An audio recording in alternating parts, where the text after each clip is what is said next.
нерсе болчу.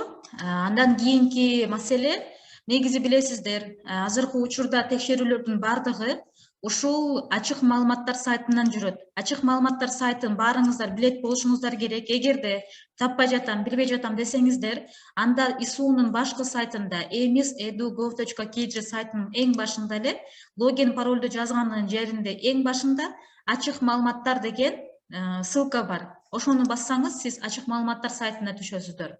Бардык аккредитация өтүп атасызбы, башка текшерүүнү өтүп атасызбы, бала бакчаларда текшерүү жүрүп атабы, ушул сайтка келип биздин жетекчилик, башка уюмдардагы текшерип чыгышат.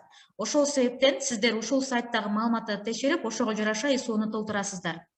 Бул жерден сиз поиск менен колдонсоңуз болот, издөө менен. Ушул жерге эле мисалы жазасыз жеткинчек деп.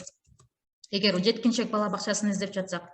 Мынакей бул жерде жеткинчек бала бакчасы чыкты, каалагандын сиз өзүңүзгө тандап, аны ачып көрсөңүз боло берет. Эгерде мен район боюнча издейм десеңиз, анда кеңейтилген издөө менен колдоносуздар. Бул жерде аты жөнүн жазып алсаңыз болот. ИУЖК коду менен издесеңиз болот. Бул кода КПО, Министерство юстициядан берилген код. Андан сырткары, мисалы, Бишкек шаарынан издесек дагы болот, районун тандайсыз. Мисалы, Бишкек шаары, Первомайский район. Анан кийин бул бала бакчабы же мектеппи? Мен мектепти тандап жатам. Муниципалдык мектепти издейли, издөөнү басабыз. Бул жерде бардык муниципалдык мектептер чыкты. Мисалы, ушул жерден мен 29 мектепти ачып карасам,